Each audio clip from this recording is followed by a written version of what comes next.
বলবো, তৎকালীন স্বৈরশাসক শেখ হাসিনা তার মসনদকে টিকিয়ে রাখার জন্য চৌকস বাহিনী, একটা বিডিআর বাহিনী ধ্বংস করে পার্শ্ববর্তী দেশ তার প্রভু দেশকে খুশি করবার জন্য নিরীহ বিডিআরদেরকে পরিকল্পিত হত্যাযজ্ঞ চালিয়ে সাজা প্রদান করেছে বিদ্রোহী আইনে। এটা কোনো বিদ্রোহী নয়, বিদ্রোহীর সংজ্ঞা আপনারা জানেন, এটা পরিকল্পিত হত্যাযজ্ঞ। আমরা চাই সুষ্ঠু তদন্তের মাধ্যমে আমাদের সঠিক বিচার করে চাকরিতে পূর্ণবহাল। আপনারা কি রাজি? আমাদের দাবি হওয়া উচিত কি চাকরিতে পূর্ণবহাল। ২৬ ফেব্রুয়ারি পিলখানায় কি ঘটনা ঘটেছিল আমি সেই বিষয়ে কোনো অবতারণা করতে চাই না। যেহেতু সরকারের উচ্চ পর্যায় থেকে এক আপামর জনগণ সবাই জানেন এটি একটি ছিল পরিকল্পিত হত্যাকাণ্ড। পরিকল্পিত হত্যাকাণ্ডে যাদের স্বার্থ ছিল তারা এই মামলার বাইরে থেকে আমরা যারা সাধারণ বিডিআর সদস্য ছিলাম আমাদের উপরে দোষ চাপিয়ে তারা দায় মুক্তি হয়েছে, ঠিক কিনা বলেন? সমাবেশ এখান থেকে আমাদের দাবি আদায় করে আমরা ঘরে ফিরবো ইনশাআল্লাহ।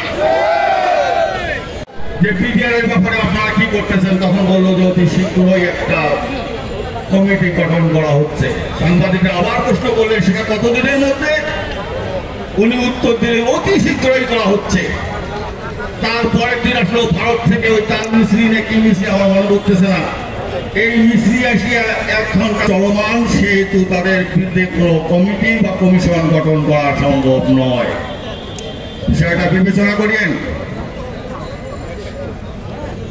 তার মধ্যে কোনো কি যেখানে আইনগত বাধা আছে, এর মধ্যে আইন উপদেষ্টা তার ভেরিফাইড পেজে উল্লেখ করলেন যে বিডিআর হত্যার ব্যাপারে কোন কমিশন বা তদন্ত গঠন করতে আইনগত কোনো বাধা নেই।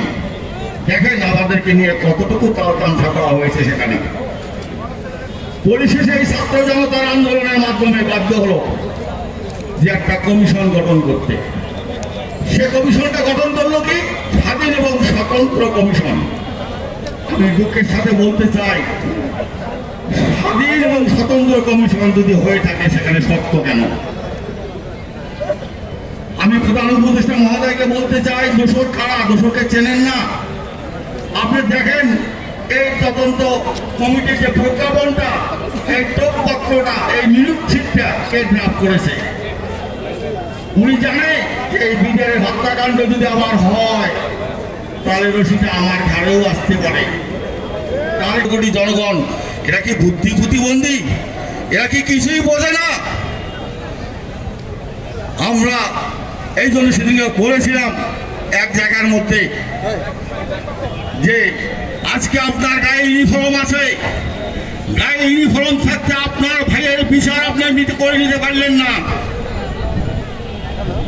আপনিও মনে রাখিয়েন, আগামীতে যদি আপনি খুন হন আপনার খুনের বিচার আপনার পরিবার পাবে না।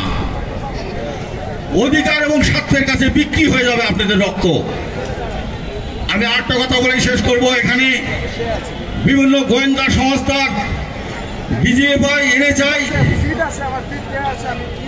এসবি, সিআইডি যারা আজকে কর্তব্যে নিয়োজিত আছেন আপনাদেরকে বিনীতভাবে অনুরোধ জানাচ্ছি, আপনাদের কর্তৃপক্ষকে জানান দেন যে আজকে যে বিদ্রোহ বা বিডিআর সদস্যরা যারা এসেছেন আমাদের সাথে যেন কোনো প্রকার মস্করা করা না হয়। আর মস্করা করতে গিয়ে দেশের অবস্থা যদি সহিংসতার দিকে যায় তার দায় সংশ্লিষ্ট মন্ত্রণালয়কে নিতে হবে।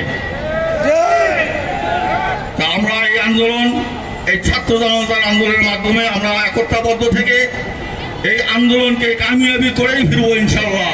এই বক্তব্য রেখে আমি আমার বক্তব্য শেষ করছি। আসসালামু আলাইকুম।